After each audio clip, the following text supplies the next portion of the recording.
বন্ধুরা, আমি রানীবালা পাল। সকলকে আমার শুভ নিউ ইয়ারের শুভ আন্তরিক প্রীতি, শুভেচ্ছা, ভালোবাসা জানিয়ে আমার কবিতা উপহার। আজকের যে কবিতাটা, সোহাগ শাসন মানা, আমি আবৃত্তি করে শোনাচ্ছি। যদি ভুল ত্রুটি থাকে আমায় ক্ষমা করে দেবেন। নমস্কার। সোহাগ শাসন মানা।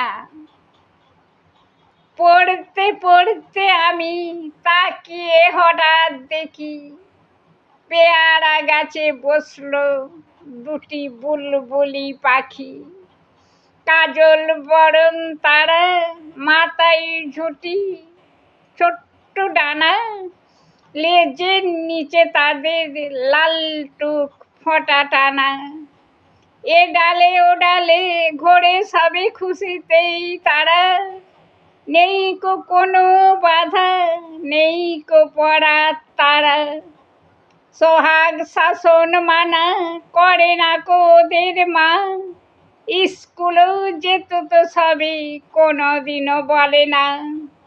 মনে মনে ভাবি শুধু দিনে রাতে খালি খালি, হতাম যদি একটি ছোট্ট পাখি বুলবুলি।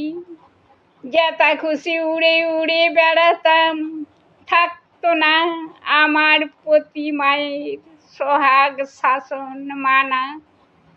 নমস্কার বন্ধুরা।